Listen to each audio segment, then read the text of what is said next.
Já estou com tudo pronto para trazer bastidor para vocês. Muito boa tarde de novo, esse é o CNN 360 e eu trago agora uma análise que Lula fez aos aliados a respeito do saldo da viagem que ele fez aos Estados Unidos e da conversa com Joe Biden. Alguns pontos eu já coloquei aqui na nossa abertura, como, por exemplo, uma conversa que Lula teve antes do encontro com Biden, com representantes de sindicatos dos Estados Unidos, ajudou a quebrar o gelo e a posicionar melhor as expectativas do presidente Lula com relação ao colega americano, Lula ouviu dos sindicalistas que Biden é o presidente mais próximo dos sindicatos americanos em décadas e tratou isso como um traço de semelhança entre eles. Lula também, claro, fez questão de chegar lá com tudo na ponta da língua a respeito do que Biden estava destacando como feitos de seu governo. Como ele disse para a âncora da CNN, Cristiane Amanpour, ele assistiu à íntegra do discurso de Biden, o chamado discurso do Estado de União, quando o presidente vai ao Congresso dos Estados Unidos fazer uma espécie de prestação de contas e elencar prioridades. E aí Lula aproveitou e repetiu para Biden a brincadeira que ele havia feito com a Amanpour aqui na CNN na entrevista exclusiva que você viu na sexta-feira. Ele virou e falou: olha, Biden, muito bom o seu discurso. Para você ter uma ideia, se eu fizesse esse mesmo discurso que você fez aqui lá no Brasil, o mercado ia me chamar de comunista. A conversa entre Lula e Biden estava prevista para durar 15 minutos a portas fechadas. Tem toda uma dinâmica na Casa Branca. Então, os presidentes se sentam no salão oval, abre-se espaço para que a imprensa vá lá fazer imagens, eles têm uma pequena conversa que é filmada pela imprensa e depois todo mundo sai e ficam só os presidentes e seus tradutores.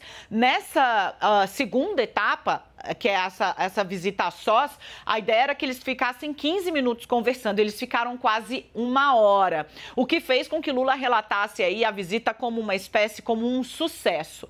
De tudo o que aconteceu ali, os americanos, segundo o aliado de Luiz Inácio Lula da Silva, fizeram questão de deixar claro que podem não concordar com todas as opiniões diplomáticas do Brasil, podem não concordar, por exemplo, com a resistência do Brasil em entrar em campo e ajudar a municiar a Ucrânia contra a Rússia. Podem não concordar nas relações que o Brasil mantém, laços estreitos com China e outros países estratégicos para a gente, mas respeitam a posição do Brasil como um interlocutor privilegiado e, abro aspas, de confiança, fecho aspas, com países com os quais os Estados Unidos têm uma relação estremecida. E disseram respeitar e valorizar isso, ou seja, querem puxar o Brasil também para essa posição de interlocutor. Com quem? Foi mencionado a mim Venezuela, China e Rússia, que é aí o que Lula mais quer nesse momento, é trazer aí uma posição importante ou uma jogada importante para esse xadrez bélico. Apesar desse relato excessivamente otimista, digamos assim, é inegável que Biden ofereceu a Lula uma exposição da qual Lula estava precisando nesse momento e que Lula fecha esse primeiro mês e meio, digamos assim, de trabalho com uma agenda internacional de amplitude infinitamente maior a que Jair Bolsonaro implementou em seus anos de governo. Se a gente for comparar o período em si, aí a coisa fica bem mais difícil. Lula teve com embaixadores, presidentes de países, Olaf Scholz falou com ele, Lula já conversou por telefone diversas vezes e se registrou fazendo isso com Emmanuel Macron, presidente da França. Então você tem a maior economia falando da Europa de um lado, também a França, que é um ator poderoso naquela plateia muito próximo, agora vai a Biden e março Lula vai à China. Eu vou detalhar as próximas ofensivas de Lula na seara internacional em instantes, mas para deixar um gostinho aqui com vocês, Luiz Inácio Lula da Silva já tem agendas em vista até agosto, e em agosto o destino vai ser o continente africano. Eu trago para vocês mais informações logo mais, mas eu quero trazer os meus meninos todos aqui e, se for possível, gente, vamos colocar o Américo Martins aqui nessa conversa também comigo e com o Leandro Rezende. Bia, não sei se ele já está com sinal, mas se tiver, gostaria de tê-lo aqui.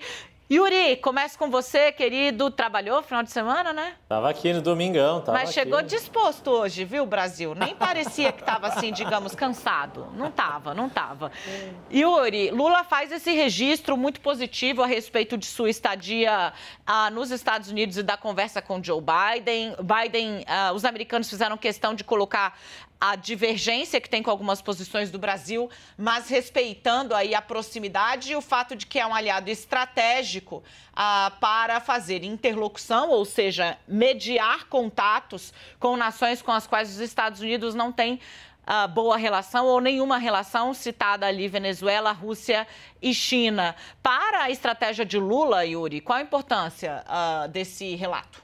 É enorme, porque recoloca o Brasil e Lula num papel que ele gosta, que é de ter relevância no concerto das nações. Boa tarde, Dani, Leandro e quem está com a gente aqui no 360.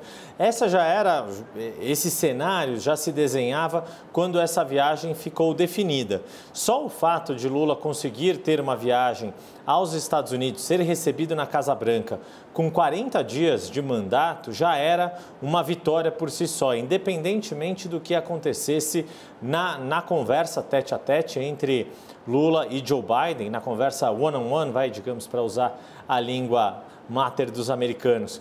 E o que aconteceu foi de fato isso, pela convergência dos aspectos políticos que foram muito enfatizadas, e a gente falou bastante dela já na sexta-feira, durante a cobertura aqui da CNN Brasil, desta visita de Estado, do quanto Biden e Lula viviam situações, conjunturas políticas bastante semelhantes, talvez um dos momentos de maior convergência de conjuntura política entre Brasil e Estados Unidos na história dos dois países. Raramente teve momentos tão parecidos de extremismos ou de enfrentamento de desafios semelhantes, que é o caso do que aconteceu no Capitólio em 2021 e o 8 de janeiro em 2023 aqui no Brasil.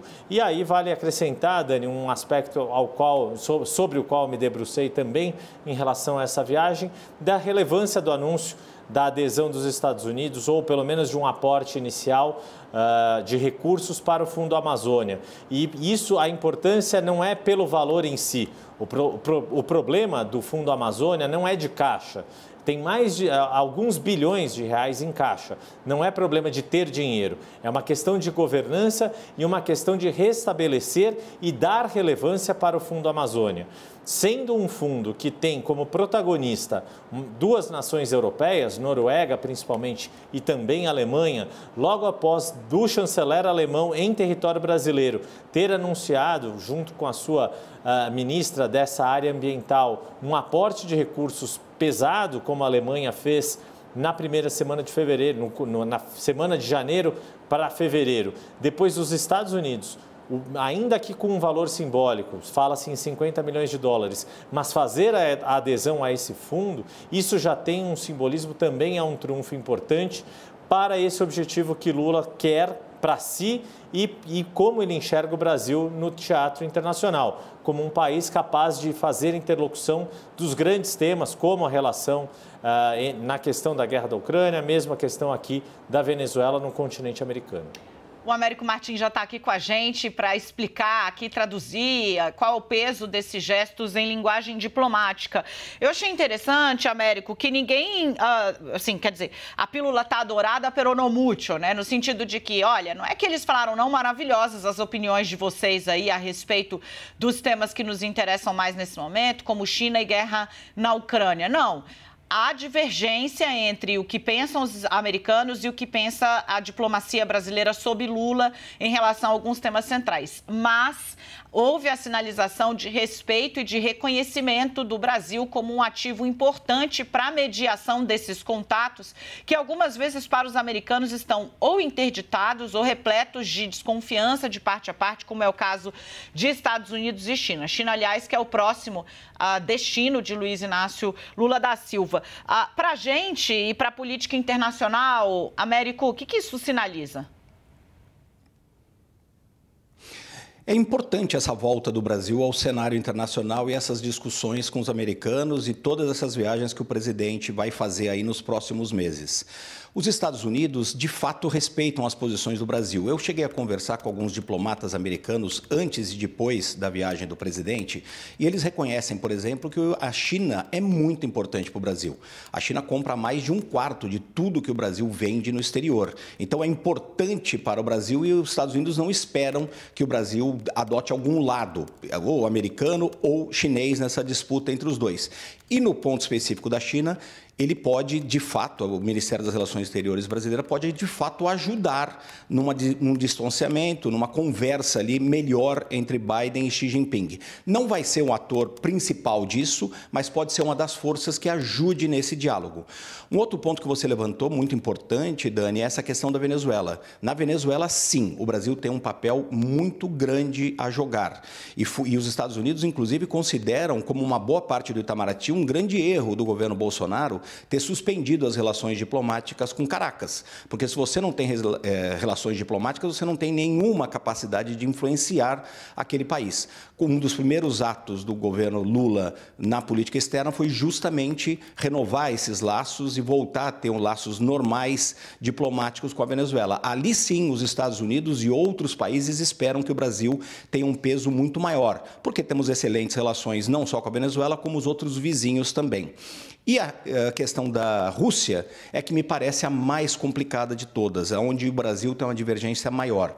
O presidente Lula propôs a criação de um grupo de países neutros que fosse ajudar numa conversa entre Ucrânia, Estados Unidos e Rússia, mas no final das contas, 3 países têm de fato alguma forma de ajudar e interferir ali. São a China, o próprio Estados Unidos e a União Europeia, aqui através de França e Alemanha. O papel do Brasil é muito reduzido nessa questão específica da guerra na Ucrânia e das conversas com a Rússia. Os Estados Unidos reconhecem que o Brasil tem boas relações com os russos, mas é difícil que o Brasil tenha peso diplomático suficiente para ajudar de uma forma definitiva nessa questão da guerra. Dani?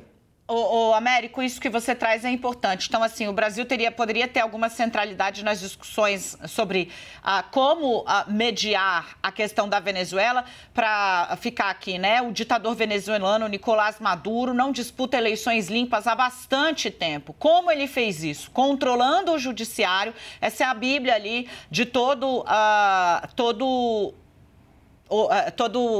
autocrata, quase que não me vem a palavra, né? Controla o judiciário, sufoca o judiciário, coloca gente que vai passar a julgar para ele e não para o país, controla as Forças Armadas e, como Maduro fez isso, espalha, primeiro quintuplicando aqui, não sei nem qual é a ordem de grandeza, o número de militares que estão no topo das posições. Assim, a Venezuela tem mais general do que soldado, para vocês entenderem um pouco. E pega esses personagens das Forças Armadas diretamente beneficiados por ele e aloca em cargos importantíssimos, como o PDVSA, que é a empresa estatal de petróleo da Venezuela. Então, meio que compra o apoio das Forças Armadas. Para piorar, ele ainda tem milícia mesmo nas ruas da Venezuela, sufocando a oposição. É dessa forma que ele prende adversários, liquida as chances da oposição disputar uma eleição com, digamos, alguma chance real de vitória. Isso precisa ser mediado no cenário internacional, construir a saída, digamos assim, desse cidadão, e nesse ponto o Brasil poderia ter alguma centralidade. Dado aí a escala dos demais conflitos, né, na relação com a China, certamente o Brasil tem como ajudar de alguma forma. No caso da guerra da Ucrânia, de fato, mais difícil. De todo modo, Leandro, para a estratégia política do Lula, que é de retomada de protagonismo global, dele como líder político global, tem um peso e dá um passo aí, o que foi relatado, né? Dani, a ideia dessa viagem era colocar, né, o Brasil com uma outra cara no mundo, mostrar esse começo de governo Lula e demarcar muito bem a diferença com o governo Bolsonaro, e nesse sentido o objetivo da viagem foi cumprido, né? Dani, boa tarde para você, para o Yuri, para o Américo e para todo mundo que está com a gente aqui no 360. No final de semana aqui, né, a gente estava repercutindo a ida do Lula para os Estados Unidos, a entrevista dele para a Cristiane Amanpour, que a gente assistiu aqui na sexta-feira no 360, e eu bati um papo com a professora Fernanda Manhota, né, que ela sempre nos ajuda aqui nessas coberturas aqui na CNN, a professora da FAAP, coordenadora de RI, e ela me destacou 3 pontos ali, que são 2 positivos e 1 digno de atenção. Primeiro, dessa viagem, né, e do comunicado que o Lula e o Biden divulgaram juntos, enfim, de tudo que a gente viu acontecer no finalzinho da semana passada. O que ela destacou de positivo ali foi a ideia, ideia, né, do Lula e do Biden muito alinhados na defesa da democracia e no reconhecimento de que os dois enfrentam uma ameaça semelhante, de nuances diferentes, mas é o avanço da extrema-direita, né, que produziu o Capitólio e produziu o 8 de janeiro aqui no Brasil. Esse reconhecimento dos dois de que esse é um problema e que envolve desinformação e isso precisa ser enfrentado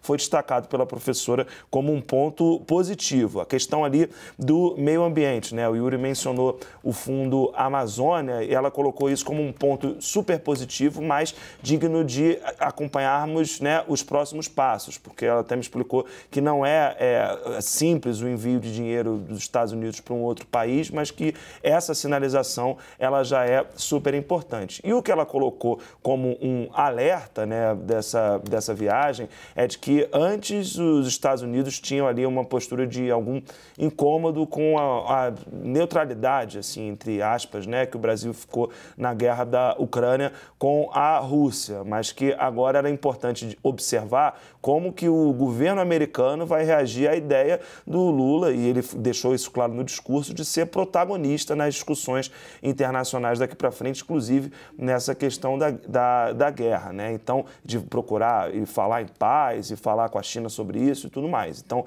ela colocou esses 3 pontos. Esse último, do lugar que o Brasil quer ocupar no mundo, né? Um ponto aí de atenção para os próximos meses, os próximos anos da relação Lula e Joe Biden, Dani. Eu estava aqui pensando um pouco sobre esse assunto, né? Quando a fonte vinha a me relatar, né, que a animação do Lula com essa conversa com o Biden, com o tom em que essa conversa se deu e com o resultado que ele ainda vai buscar cavar mais aí para diante. Estava aqui pensando sobre como a gente vai ter de ficar de olho no saldo desse primeiro semestre, digamos assim, daqui a pouco eu vou detalhar, de giro mesmo, é uma agenda muito pesada, praticamente todos os meses Lula vai ter uma agenda fora do Brasil, começa peso pesadíssimo com Estados Unidos e China, né?